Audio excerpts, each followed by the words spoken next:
हरे कृष्णा। जय श्री हरि। ओम नमः शिवाय।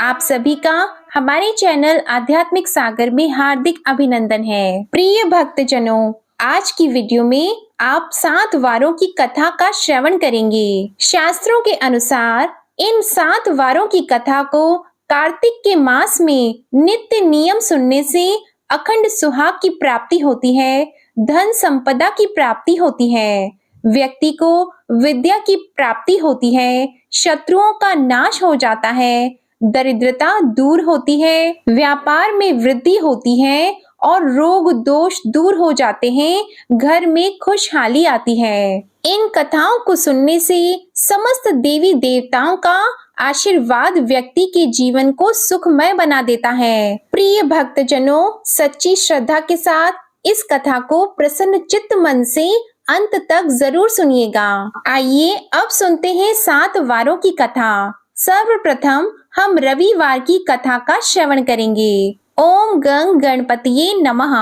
प्राचीन काल में एक बुढ़िया माई रहती थी। वह नियमित रूप से रविवार का व्रत करती थी। रविवार के दिन सूर्योदय से पहले उठकर बुढ़िया माई स्नान से निवृत्त होकर आंगन को गोबर से लीपकर स्वच्छ करती थी। उसके बाद सूर्य भगवान की पूजा करते हुए रविवार का व्रत कथा सुनकर सूर्य भगवान को भोग लगाकर दिन में एक समय भोजन करती थी। सूर्य भगवान की अनुकंपा से बुढ़िया माई को किसी प्रकार की चिंता एवं कष्ट नहीं था। धीरे धीरे उनका घर धन धान्य से भर रहा था। उस बुढ़िया माई को सुखी होते देखकर उनकी पड़ोसन उनसे जलने लगी। बुढ़िया ने कोई गाय नहीं पाल रखी थी, अतः अपने पड़ोसियों के आंगन से गाय का गोबर लाती थी। पड़ोसी ने कुछ सोचकर अपनी गाय को घर के अंदर बांध दिया। रविवार को गोबर ना मिलने से बुढ़िया माई अपना आंगन नहीं लीप सकी। आंगन न लीप पाने के कारण उस बुढ़िया माई ने सूर्य भगवान को भोग भी नहीं लगाया और उस दिन स्वयं भी भोजन नहीं किया। सूर्यास्त होने पर बुढ़िया माई भूखी प्यासी हो गई। प्रातःकाल सूर्योदय से पूर्व उस बुढ़िया माई की आंख खुली तो वह अपने आंगन में सुंदर गाय और बछड़े को देखकर हैरान हो गई। गाय को आंगन में बांधकर उसे जल्दी से चारा पानी खिलाया। पड़ोसी ने उस बुढ़िया माई के आंगन में बदरी गाय और बछड़े को देखा। वह उससे और भी अधिक जलने लगी। तभी गाय ने सोने का गोबर किया। गोबर को देखते ही पड़ोसन की आंखें फटी की फटी रह गई। पड़ोसन ने उस बुढ़िया माई को आसपास न देखकर तुरंत उस गोबर को चुरा लिया और अपने घर ले गई तथा अपनी गाय का गोबर वहां रख आई। सोने के गोबर से पड़ोसन कुछ ही दिनों में धनवान हो गई। गाय प्रतिदिन सूर्योदय से पूर्व सोने का गोबर किया करती थी। पड़ोसन उस गोबर को उठाकर ले जाया करती थी। बहुत दिनों तक बुढ़िया माई को सोने के गोबर के बारे में कुछ पता नहीं चला।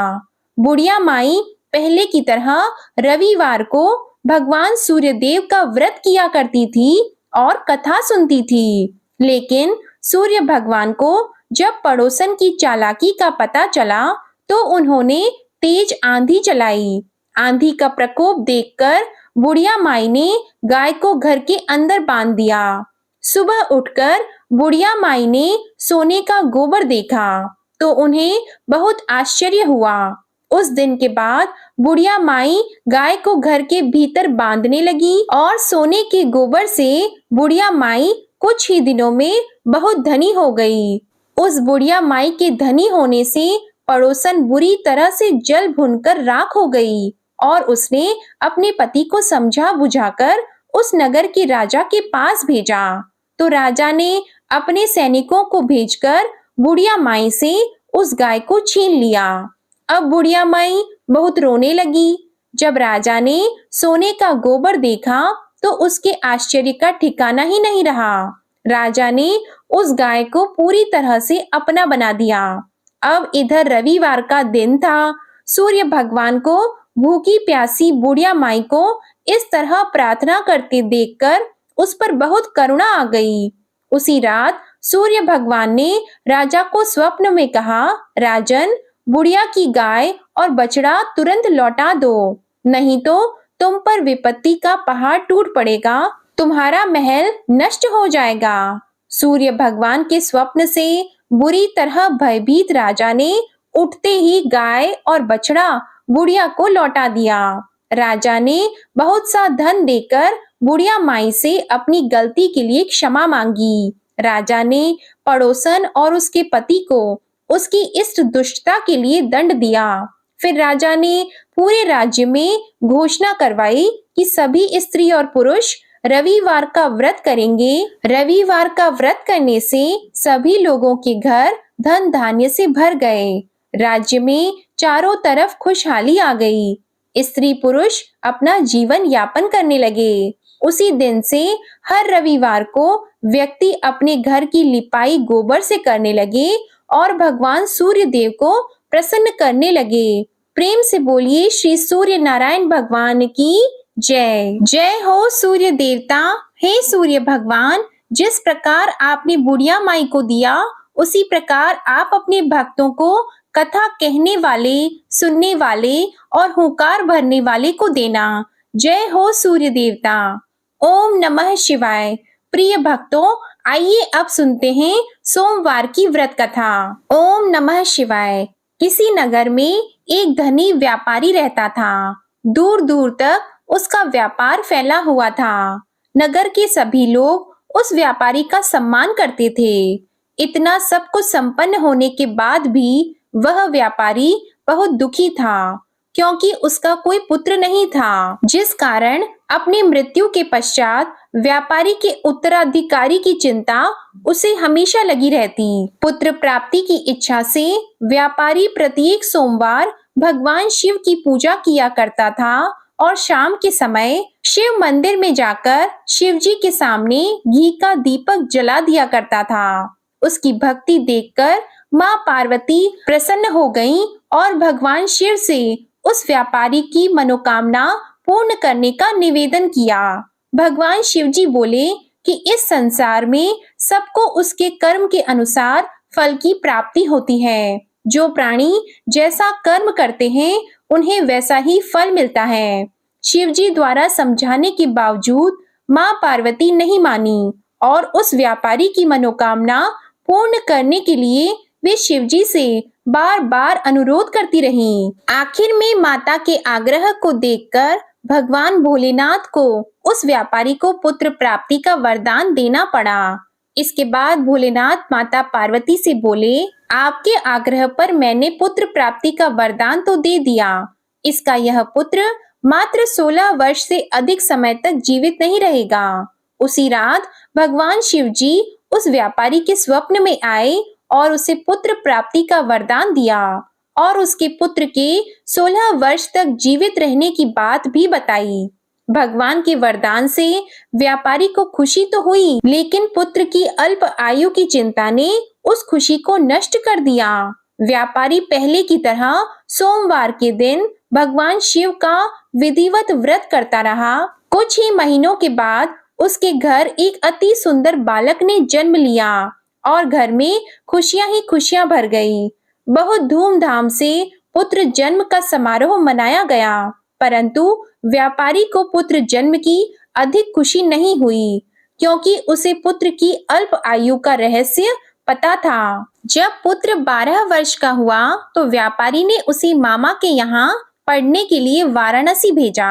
लड़का अपनी मामा के साथ शिक्षा प्राप्ति हेतु चला गया। रास्ते में जहाँ भी मामा भांजे विश्राम करने हेतु रुकते, वहीं पर यज्ञ करते और ब्राह्मणों को भोजन कराते। लंबी यात्रा के बाद मामा भांजे एक नगर में पहुंचे। उस दिन नगर के राजा की कन्या का विवाह था, जिसके कारण पूरे नगर को सजाया गया था।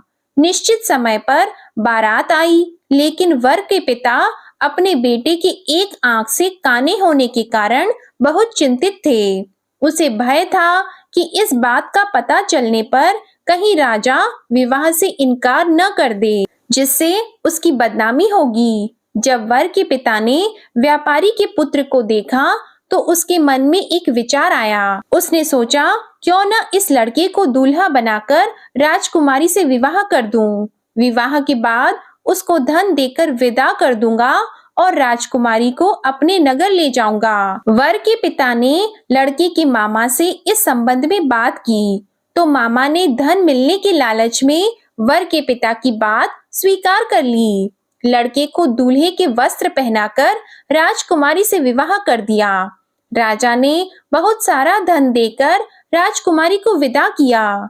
शादी के बाद लड़का जब राजकुमारी के साथ लौट रहा था तो वह सच छिपा नहीं सका और उसने राजकुमारी के ओढ़नी पर लिख दिया, राजकुमारी, तुम्हारा विवाह मेरे साथ हुआ था। मैं तो वाराणसी पढ़ने के लिए जा रहा हूँ और अब तुम्हें किसी और नव युवक की पत्नी बनना पड़ेगा, और वह काना भी है। जब राजकुमारी ने अपनी ओढ़नी पर लिखा हुआ पढ़ा तो उसने उस लड़के के साथ जाने से इनकार कर दिया।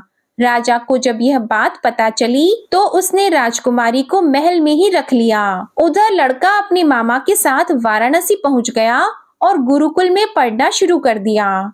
जब उसकी आयु 16 वर्ष की हुई तो उसने यज्ञ किया और उसकी समाप्ति पर ब्राह्मणों को भोजन कराया और खूब अन्न और वस्त्र दान किए।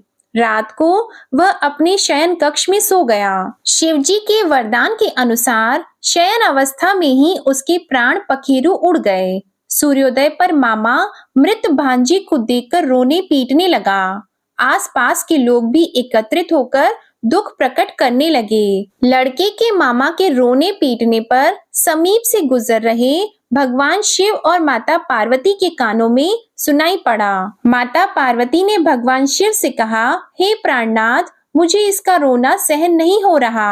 आप इस व्यक्ति के कष्ट को अवश्य दूर करें। भगवान शिव ने माता पार्वती के साथ अदृश्य रूप में समीप जाकर देखा तो भोलेनाथ माता पार्वती से बोले, यह तो उसी व्यापारी का पुत्र है जिसे मैंने 16 वर्ष की आयु का वरदान दिया था। इसकी आयु पूरी हो गई है। माता पार्वती ने फिर भगवान शिव से निवेदन किया, उस बालक को जीवित करने का आग्रह किया। माता पार्वती के आग्रह पर भगवान शिवजी ने उस लड़के को जीवित होने का वरदान दिया और कुछ ही पल में वह जीवित होकर उठ बैठा। शिक्षा समाप्त करके लड़का मामा के साथ अपने नगर की ओर चल दिया। दोनों चलते हुए उसी नगर में पहुंचे जहां उसका विवाह हुआ था। उस नगर में ही यज्ञ का आयोजन किया गया। समीप से गुजरते हुए नगर के राजा ने यज्ञ का आयोजन देखा तो उसने तुरंत ही लड़के और उसके मामा को पहचान लिया। यज्ञ के समाप्त होने पर राजा मामा और लड़के को महल में ले गया और कुछ दिन उन्हें महल में रखकर बहुत सारा धन और वस्त्र आदि देकर राजकुमारी के साथ विदा कर दिया। इधर भूखे प्यासे रहकर व्यापारी और उसकी पत्नी बेटे की प्रतीक्षा कर रहे थे। उन्होंने प्रतिज्ञा कर रखी थी कि यदि उन्हें अपने बेटे की मृत्यु का समाचार मिला तो दोनों अपने प्राण त्याग देंगे। परंतु जैसे ही उसने बेटे के जीवित वापस लौटने का समाचार सुना तो वे बहुत ही प्रसन्न हुआ। वह अपनी पत्नी और मित्रों के साथ नगर के द्वार पर पहुंचा। अपने बेटे के विवाह का समाचार सुनकर पुत्र वधू राजकुमारी को देखकर उसकी खुशी का ठिकाना नहीं रहा। उसी रात भगवान शिव ने व्यापारी के स्वप्न में आकर कहा, हे सृष्टि, मैं तेरे सोमवार के व्रत करने और व्रत कथा सुनने से प्रसन्न होकर तेरे पुत्र को लंबी आयु का वरदान देता हूँ। पुत्र की लंबी आयु जानकर व्यापारी बहुत प्रसन्न हुआ। शिव भक्त होने तथा सोमवार का व्रत करने से व्यापारी की सभी मनोकामनाएं पूर्ण हो गईं। इसी प्रकार से जो भी भक्त सोमवार का विधिवत व्रत करते हैं और कथा सुनते हैं, उनकी हर इच्छाएं पूर्ण हो जाती हैं। प्रेम से बोलिए ओम नमः शिवाय। जय शिव शंकर। प्रिय भक्तजनों, आइए अब सुनते हैं मंगलवार व्रत की कथा। एक समय की बात है, एक ब्राह्मण दंपति के कोई संतान नहीं थी, जिसके कारण वह बहुत ही दुखी थे। एक समय ब्राह्मण वन में हनुमान जी की पूजा के लिए गया। वहां उसने पूजा के साथ महावीर जी से एक पुत्र की कामना की। घर पर उसकी स्त्री भी पुत्र की प्राप्ति के लिए मंगलवार का व्रत रखती थी। वह मंगलवार के दिन व्रत के अंत में हनुमान जी को भोग लगाकर ही भोजन करती थी। एक बार व्रत के दिन ब्राह्मणी ना तो भोजन बना पाई और ना ही हनुमान जी को भोग लगा सकी। उसने प्रण किया कि वह अगले मंगलवार को हनुमान जी को भोग लगाकर भोजन करेगी। वह भूखी प्यासी 6 दिन तक पड़ी रही। मंगलवार के दिन वह बेहोश हो गई। हनुमान जी उसकी निष्ठा और लगन को देखकर बहुत प्रसन्न हुए। उन्होंने आशीर्वाद स्वरूप ब्राह्मणी को एक पुत्र दिया और कहा कि यह तुम्हारी सेवा करेगा। बालक को पाकर ब्राह्मणी अति प्रसन्न हुई। उसने बालक का नाम मंगल रखा। कुछ समय के बाद जब ब्राह्मण घर आया तो बालक को देखकर पूछा कि वह कौन है। तो पत्नी बोली कि मंगलवार के व्रत से प्रसन्न होकर हनुमान जी ने उसे एक बालक दिया है। ब्राह्मण को अपनी पत्नी की बात पर विश्वास नहीं हुआ। एक दिन मौका देखकर ब्राह्मण ने उस बालक को कुएं में गिरा दिया। घर लौटने पर ब्राह्मणी ने पूछा कि मंगल कहाँ है। तभी पीछे से मंगल मुस्कुराकर आता हुआ दिखाई दिया। उसे वापस देखकर ब्राह्मण आश्चर्यचकित रह गया। रात को हनुमान जी ने उसे स्वप्न में दर्शन दिए और बताया कि यह पुत्र उसे उन्होंने ही दिया है। ब्राह्मण सत्य जानकर बहुत ही खुश हुआ। उसके बाद ब्राह्मण दंपति प्रत्येक मंगलवार को व्रत रखने लगे। जो मनुष्य मंगलवार व्रत कथा को पढ़ता है या सुनता है और नियम से व्रत रखता है, उसे हनुमान जी की कृपा से सब कष्ट दूर होकर सर्व सुख प्राप्त होते हैं और हनुमान जी की दया के पात्र बनते हैं। हे हनुमान जी, जिस प्रकार आपने उस ब्राह्मण को पुत्र दिया, उस प्रकार सभी को देना। कथा को कहने वाले, सुनने वाले, हुंकार भरने वाले को देना। जय हो हनुमान जी महाराज। जय बजरंग बली। आइए अब सुनते हैं बुधवार व्रत की कथा। एक गांव में एक सेठ और सेठानी रहते थे। वे बहुत ही धार्मिक प्रवृत्ति के थे और वे गणेश जी के अनन्य भक्त थे। वे दोनों बिना चूके हर बुधवार को गणेश जी का व्रत रखते थे और शाम को ब्राह्मणों को भोजन कराने के बाद अपना व्रत खोलते थे। सेठ जी का काफी बड़ा परिवार था। वे सब आपस में बड़े प्यार और भाईचारे से रहते थे, लेकिन सेठानी और सेठ की कोई संतान नहीं थी।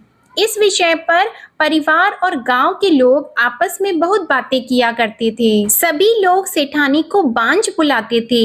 ये सभी बातें सुनकर सेठ और सेठानी बहुत दुखी होते थे। एक बुधवार के दिन सेठ और सेठानी भगवान गणेश जी की पूजा संपन्न करा के मंदिर से बाहर आ रहे थे। तभी उन्हें सीढ़ियों पर एक छोटा सा बच्चा अकेले बैठा हुआ दिखा।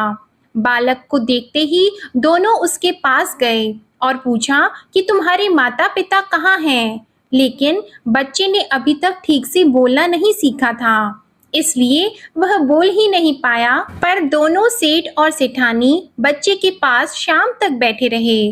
तब तक पंडित जी और सेठ जी और उनके नौकरों ने आसपास जाकर बच्चे के माता पिता को खोजने की कोशिश की, लेकिन उन्हें बच्चे के माता पिता या बच्चे खोने की कोई खबर ही ना मिली। फिर पंडित जी ने सेठ और सेठानी को वह बच्चा अपने घर ले जाने के लिए कह दिया। साथ में ये भी कहा कि अगर बच्चे के माता पिता यहाँ पर आते हैं तो मैं स्वयं उन्हें आपके पास ले आऊंगा। तब सेठ और सेठानी की खुशी का ठिकाना नहीं रहा। वे दोनों खुशी खुशी उस नन्हे बालक को अपने साथ घर लेके गए। सेठानी ने बच्चे का नाम अपने आराध्य भगवान श्री गणेश जी के नाम पर गणेश रख दिया और बड़े ही प्यार और दुलार से उसका पालन और पोषण करने लगे। कुछ दिनों के बाद उसी गांव में एक ठग पति पत्नी आए। उनका इरादा गांव के सबसे अमीर आदमी को ठगने का था। वे दोनों ठग गणेश मंदिर की सीढ़ियों पर बैठकर सोच विचार कर रहे थे। तभी वहां पर पंडित जी आ गए और गांव में अनजान लोगों के दिखते ही उनसे पूछा कि क्या आपका बच्चा खो गया है? दोनों चोरी चकारी के लिए बहाना ढूंढ रहे थे, इसलिए उन दोनों ने तुरंत ही हाँ कह दिया। तब पंडित जी ने कहा कि चिंता की कोई बात नहीं है, आपका बच्चा एक सेठ जी के घर पर पल रहा है। पंडित जी उन दोनों ठग को सेठ जी के घर पर ले गए। गणेश के माता पिता आ गए हैं, यह खबर सुनकर सेठ और सेठानी बहुत दुखी हुए। सेठ जी ने उन दोनों पति और पत्नी को एक रात के लिए अपने अतिथि गृह में ठहराया। अब वह दोनों ठग सिर्फ मौके की फिराक में ही थे। उसी रात सभी लोग सो जाने के बाद वे ठग एक एक करके सभी कमरों की तलाशी करने लगे। फिर वे दोनों तिजोरी वाले कमरे में पहुंच गए। छानबीन के वक्त होने वाली छोटी मोटी आवाजों से सेठ जी का एक नौकर जग गया और आवाज की दिशा में तिजोरी वाले कमरे के नजदीक आ गया। उसने चुपके से अंदर जब झांक कर देखा तो दोनों ही मेहमान कीमती सामान चुरा रहे थे। नौकर ने ये देखते ही धीरे से उस कमरे के बाहर की कुंडी लगा दी और चोर चोर बोलकर पूरे घर में हल्ला मचा दिया। शोरगुल की आवाज सुनते ही घर के सभी लोग इकट्ठा हो गए। तब सेठ जी ने उन दोनों चोर पति पत्नी को कमरे से बाहर निकाला और सुबह ही पंचायत में हाजिर कर दिया। सेठ जी ने सरपंच जी को पूरा मसला बताया और कहा कि ये दोनों तो चोर हैं, अब हम पुत्र गणेश को इन दोनों को नहीं देंगे। लेकिन वे दोनों ठग पति पत्नी अपनी जिद पर ही अड़ गए और बच्चे को ले जाने की जिद करने लगे। सरपंच जी ने इस गंभीर समस्या का एक तोड़ निकाला। उन्होंने सेठानी और दूसरी औरत को गणेश जी के सामने खड़ा कर दिया और कहा, जिसके भी आंचल से दूध की धार गणेश के मुंह में जाएगी, वह बालक गणेश उसके पास ही रहेगा। फिर वे दोनों अपने अपने आंचल मुंह के सामने फैलाकर खड़ी हो गईं। सेठानी जी मन ही मन भगवान गणेश के नाम का जप कर रही थी। देखते ही देखते गणेश भगवान की कृपा से सेठानी की आंचल से दूध की एक धार गणेश जी के मुंह में गिरी और इस तरह बालक गणेश सेठ और सेठानी के साथ हमेशा के लिए रहने लगा। बोलिए गणेश जी भगवान की जय। प्रिय भक्तजनों, आइए अब सुनते हैं बृहस्पतिवार की कथा। प्राचीन काल में एक बहुत ही निर्धन ब्राह्मण था। उसकी कोई संतान नहीं थी। वह नित्य पूजा पाठ करता था। उसकी स्त्री कृष्णा नहीं करती थी और न ही किसी देवता का पूजन करती थी। इसी कारण ब्राह्मण देवता बहुत दुखी थे। भगवान की कृपा से ब्राह्मण के यहाँ से कन्या उत्पन्न हुई। जब वह बड़ी होने लगी, प्रातःकाल स्नान करके वह भगवान विष्णु का जप करती और बृहस्पतिवार का व्रत भी करती। पूजा पाठ समाप्त करके पाठशाला जाती थी। अपनी मुट्ठी में जौ भरकर ले जाती और पाठशाला जाने के मार्ग में डाल जाती। लौटते समय वही जौ स्वर्ण के हो जाते तो उसको बीन कर घर ले आती। एक दिन वह बालिका सूप में उस सोने के जड़ को फटकार कर साफ कर रही थी। तभी उसकी माँ ने देख लिया और कहा, हे बेटी, सोने की जड़ को फटकने के लिए सोने का सूप भी होना चाहिए। दूसरे दिन गुरुवार था। कन्या ने व्रत रखा और बृहस्पतिवार से सोने का सूप लेने की प्रार्थना की। बृहस्पति देव ने उसकी प्रार्थना स्वीकार कर ली। रोजाना की तरह वह कन्या पाठशाला चली गई। पाठशाला से लौटकर वह जौ बीन रही थी तो बृहस्पति जी की कृपा से उसे सोने का सूप मिला। उसे वह लेकर घर आई और उसमें जौ साफ करने लगी, परंतु उसकी माँ का वही ढंग रहा। एक दिन की बात है, कन्या सोने के सूप में जब जड़ साफ कर रही थी तो उस समय नगर का राजकुमार वहां से निकला। कन्या के रूप को देखकर वह उस पर मोहित हो गया। राजमहल आकर वह भोजन और जल त्याग कर उदास होकर लेट गया। राजा को जब राजकुमार द्वारा अन्न जल त्यागने का समाचार दिया तो वह अपने मंत्री के साथ अपने पुत्र के पास गया और कारण पूछा। राजकुमार ने राजा को उस लड़की के घर का पता बता दिया। मंत्री उस लड़की के घर गया। मंत्री ने ब्राह्मण के समक्ष राजा की ओर से निवेदन किया।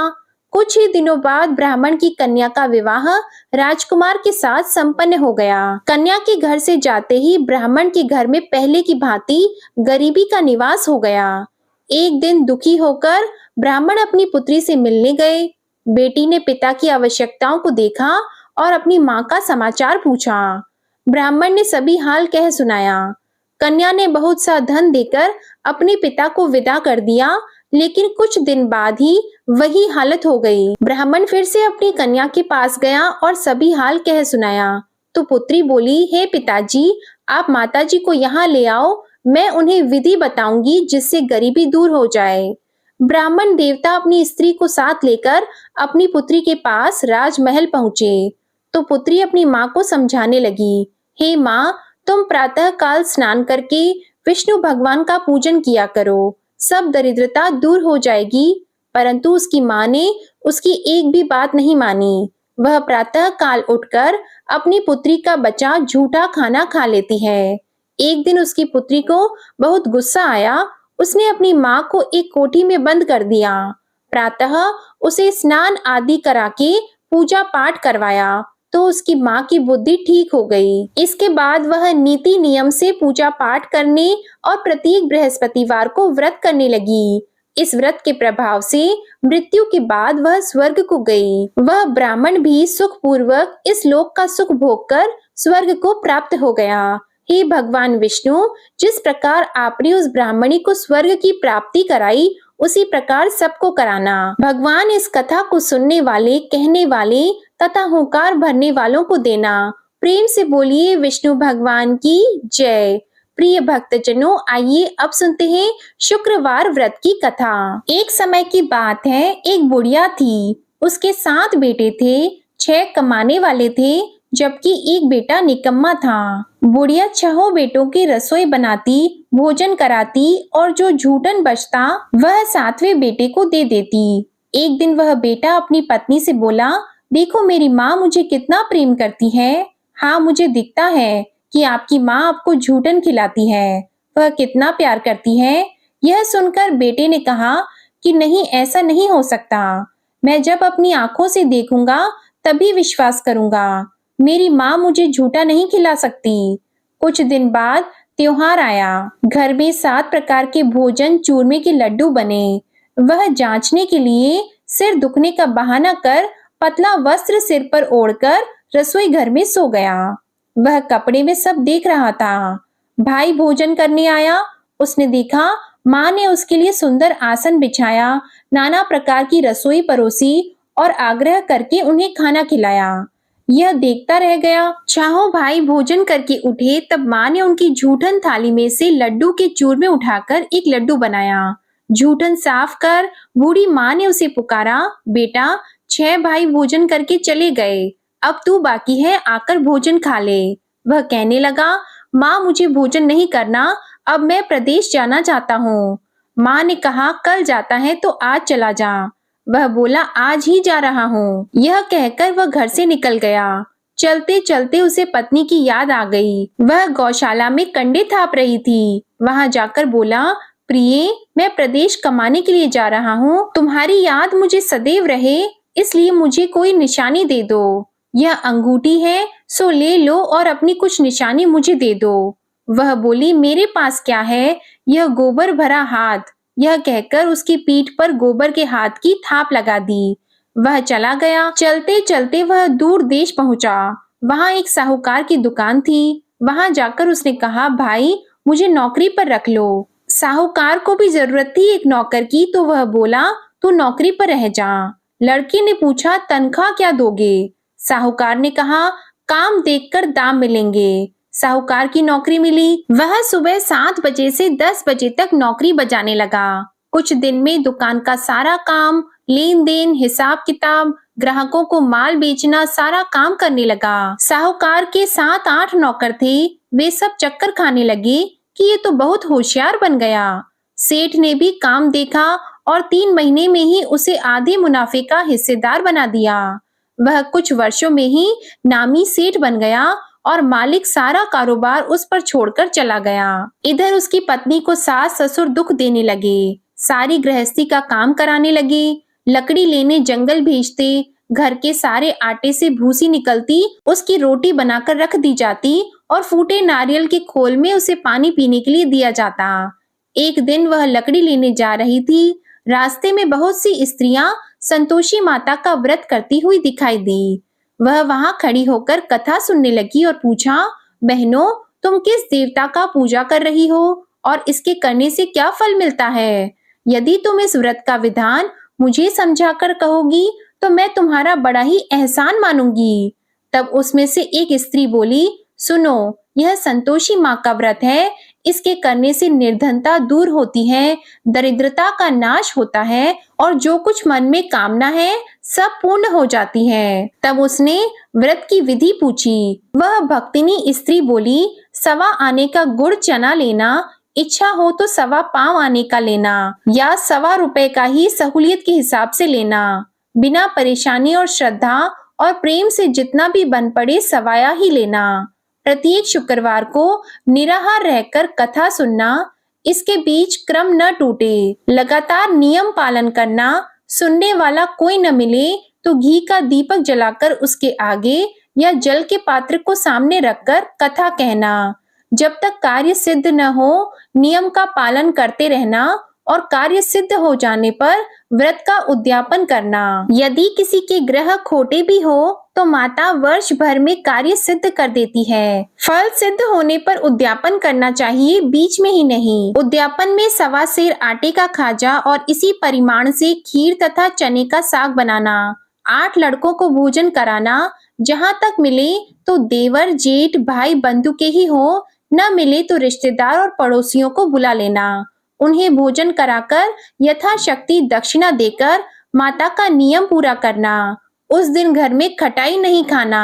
यह सुनकर बुढ़िया के लड़के की बहू चल दी। रास्ते में लकड़ी के बोझ को बेच दिया और उन पैसों से गुड़ चना लेकर माता की व्रत की तैयारी करके आगे चली और सामने मंदिर देखकर पूछने लगी, यह मंदिर किसका है? सब कहने लगे कि संतोषी माता का है। यह सुनकर माता के मंदिर में जाकर चरणों में लेट गई। दीन होकर विनती करने लगी, माँ, मैं विकट अज्ञानी हूँ, व्रत की कुछ भी नियम नहीं जानती, मैं बहुत दुखी हूँ। माता, हे जगत जननी, मेरा दुख दूर करो, मैं तेरी शरण में हूँ। माता को दया आ गई। एक शुक्रवार बीता कि दूसरे को उसके पति का पत्र आया और तीसरे शुक्रवार को उसका भेजा हुआ पैसा आ पहुंचा। यह देखकर जेठ जेठानी मुंह सिकोड़ने लगे। लड़के ताना देने लगे। काकी के पास पत्र आने लगे, रुपया आने लगा, अब तो काकी की खातिर बढ़ेगी। बेचारी सरलता से कहती, भैया, कागज आए, रुपए आए, सबके लिए अच्छा है। ऐसा कहकर आंखों से आंसू भरकर संतोषी माँ के मंदिर में मातेश्वरी के चरणों में गिरकर रोने लगी और कहने लगी, माँ, मैंने तुमसे पैसा कब मांगा है? मुझे पैसे से क्या काम? मुझे तो अपने सुहाग से काम है। मैं तो अपने स्वामी के दर्शन करना चाहती हूँ। तब माता ने प्रसन्न होकर कहा, जा बेटी, तेरा स्वामी आएगा। यह सुनकर खुशी से बावली होकर घर में जाकर काम करने लगी। अब संतोषी माँ विचार करने लगी, इस भोली पुत्री को मैंने कह तो दिया कि तेरा पति आएगा, लेकिन कैसे? वह तो इसे स्वप्न में भी याद नहीं करता। उसे याद दिलाने को मुझे ही जाना पड़ेगा। इस तरह माताजी उस बुढ़िया के बेटे के पास स्वप्न में प्रकट हो गईं। स्वप्न में प्रकट होकर कहने लगी, साहूकार के बेटे सो रहा है या जागता है? वह कहने लगा, माता, सोता भी नहीं, जागता भी नहीं हूँ, कहो क्या आ गया है? माँ कहने लगी, तेरे घर बार कुछ है कि नहीं? वह बोला, मेरे पास सब कुछ है, माँ है, पिता है, बहू है, क्या कमी है? माँ बोली, भोले पुत्र, तेरी बहू घोर संकट उठा रही है। तेरे माँ और पिता उसे परेशानी दे रहे हैं, वह तेरे लिए तरस रही है, तू उसकी सुध ले। वह बोला, हाँ माताजी, यह मालूम है, परंतु जाऊं कैसे? परदेश की बात है, लेन देन का कोई हिसाब नहीं, कोई जाने का रास्ता नहीं आता, कैसे चला जाऊं? माँ कहने लगी, मेरी बात मान, सवेरे नहा धोकर संतोषी माता का नाम लेकर घी का दीपक जलाकर दंडवत कर दुकान पर बैठ जाना। देखते ही देखते सारा लेन देन चुकता हो जाएगा, जमा माल बिक जाएगा, सांझ होते होते धन का भारी ढेर लग जाएगा। अब माता की बात मानकर वह नहा धोकर संतोषी माता को दंडवत घी का दीपक जलाकर दुकान पर जा बैठा। थोड़ी देर में ही देने वाला रुपया लाने लगा, लेने वाले हिसाब लेने लगे। कोठे में भरे सामान के खरीदार नकद दाम से सौदा लेने लगे। शाम तक धन का भारी ढेर लग गया। मन में माता का नाम लेकर चमत्कार देखकर प्रसन्न होकर घर के लिए गहने, कपड़े, सामान खरीदने लगा। यहाँ काम से निपटकर तुरंत घर को रवाना हुआ। उधर उसकी पत्नी जंगल में लकड़ी लेने जाती है। लौटते वक्त माताजी के मंदिर में विश्राम करती है। वह तो उसके प्रतिदिन रुकने का जो स्थान ठहरा। धूल उड़ती देखकर वह माता से पूछती है कि हे माता, यह धूल कैसे उड़ रही है? माता कहती है, हे पुत्री, तेरा पति आ रहा है। अब तू ऐसा कर, लकड़ियों के 3 बोझ बनाकर एक नदी के किनारे रख और दूसरे मेरे मंदिर पर और तीसरा अपने सर पर। तेरे पति को लकड़ियों का गट्ठर देखकर मोह पैदा होगा और वह वहां रुकेगा, नाश्ता पानी खाकर माँ से मिलने जाएगा। तब तू लकड़ी का बोझ उठाकर जाना और चौक में गट्ठर डालकर जोर से आवाज लगाना, लो सासू जी लकड़ियों का गट्ठर, लो भूसी की रोटी दो, नारियल के खपड़े में पानी दो, आज मेहमान कौन आया है? यह सुनकर वह बहू ने माताजी को धन्यवाद दिया और प्रसन्न मन से लकड़ियों के 3 गट्ठर बनाए, एक नदी के किनारे पर और एक माताजी के मंदिर में रखा। इतने में ही मुसाफिर आ पहुंचा। सूखी लकड़ी देखकर उसकी इच्छा उत्पन्न हुई कि हम यहीं पर विश्राम करें और भोजन बनाकर खा पीकर गांव चलें। इसी तरह वह रुककर भोजन बनाकर विश्राम करके गांव को गया। सबसे प्रेम से मिला। उसी समय सिर पर लकड़ी का गट्ठर लिए वह उतावली से आती है। लकड़ियों का भारी बोझ आंगन में डालकर जोर से 3 बार आवाज लगाती है, लो सासू जी लकड़ियों का गट्ठर, भूसी की रोटी दो, आज मेहमान कौन आया है? नारियल के खपड़े में पानी दो। यह सुनकर उसकी सास बाहर आकर अपनी बहू के कष्टों को भुलाने हेतु कहती है, बहू ऐसा क्यों कहती हो? तेरा मालिक ही तो आया है। आ बैठ, मीठा भात खा, भोजन कर, कपड़े गहने पहन। उसकी आवाज सुनकर उसका पति बाहर आता है। अंगूठी देखकर व्याकुल हो जाता है। माँ से पूछा कि माँ यह कौन है? माँ बोली, बेटा यह तेरी बहू है। जब से तू गया है तब से यह सारे गांव में भटकती फिरती है। घर का काम काज कुछ नहीं करती, 4 पहर आकर खा जाती है। वह बोला, ठीक है माँ, मैंने इसे भी देखा और तुम्हें भी। आप दूसरे घर की ताली दो, उसमें रहूंगा। माँ बोली, ठीक है जैसी तेरी मर्जी। तब वह दूसरे कमरे की तीसरी मंजिल का कमरा खोलकर सारा सामान जमाता है। एक दिन में राजा के महल जैसा ठाट बाट बन गया। बहू सुख भोगने लगी। इतने में शुक्रवार आया। उसने अपने पति से कहा, मुझे संतोषी माँ के व्रत का उद्यापन करना है। पति बोला, खुशी से कर लो। वह उद्यापन की तैयारी करने लगी। जेठानी के लड़कों को भोजन के लिए कहने गई। उन्होंने मंजूर किया, परंतु पीछे से जेठानी ने अपने बच्चों को सिखाया, देखो भोजन के समय खटाई मांगना, जिससे उसका उद्यापन पूरा न हो। लड़के खाना खाने के लिए चले गए। खीर खाना पेट भर खाया, परंतु बाद में खाते ही कहने लगे, हमें खटाई दो, खीर खाना हमको नहीं भाता, देखकर अरुचि हो रही है। वह कहने लगे, बच्चों खटाई किसी को नहीं दी जाएगी, यह तो संतोषी माँ का प्रसाद है। लड़के उठकर खड़े हुए, बोले, पैसा लाओ। भोली कुछ नहीं जानती थी, उसे पैसा दे दिया। लड़के उसी समय हट करके इमली की खटाई दुकान से खरीद कर लेकर आए और खाने लगे। यह देखकर बहू पर माताजी ने कोप किया। राजा के दूत उसके पति को पकड़कर ले गए। जेठ जेठानी मन माने वचन कहने लगे, लूट लूट कर धन इकट्ठा करके लाया है, अब सब मालूम पड़ जाएगा जब जेल की हवा खाएगा। बहू से यह सब सहन नहीं हुआ। रोते हुए वह माताजी के मंदिर गई। वह कहने लगी, हे माता, तुमने यह क्या किया? हंसाकर सब भक्तों को रुलाने लगी। माता बोली, बेटी तूने उद्यापन करके मेरा व्रत भंग किया है। वह कहने लगी, माता मैंने कुछ अपराध किया है, मैंने तो भूल से लड़कों को पैसे दे दिया, मुझे क्षमा करो, मैं फिर से तुम्हारा उद्यापन करूंगी। माँ बोली, अब भूल मत करना। वह बोली, हाँ माँ अब भूल नहीं होगी, अब बताओ कैसे आएंगे? माँ बोली, जा पुत्री, तेरा पति तुझे रास्ते में आते मिलेंगे। वह निकली, राह में पति आता मिला। वह पूछी, कहाँ गए थे? वह कहने लगा, इतना धन जो कमाया है उसका टैक्स राजा ने मांगा था, वह भरने गया था। वह प्रसन्न होकर बोली, भला हुआ, अब घर को चलो। कुछ दिन बाद शुक्रवार का व्रत आया। वह बोली, मुझे फिर से माता का उद्यापन करना है। पति ने कहा, कर लो। तो बहू फिर से जेठ के लड़कों को भोजन के लिए कहने गई। जेठानी ने 1-2 बातें सुनाई और सब लड़कों को सिखाने लगी कि तुम लोग पहले की तरह खटाई मांगना। लड़के भोजन से पहले कहने लगे, हमें खीर नहीं खानी, हमें खटाई चाहिए, हमारा मन बिगड़ रहा है, हमें मिचली आ रही है, कुछ खटाई खाने को दे दो।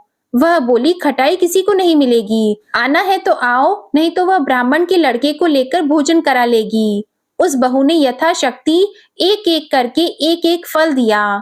संतोषी माँ प्रसन्न हो गई। इस तरह से उस बहू ने उद्यापन किया। माता की कृपा होने से उसके घर में फिर से अन्न धन का भंडार भर गया। कुछ ही दिनों में वह एक पुत्र को जन्म देती है।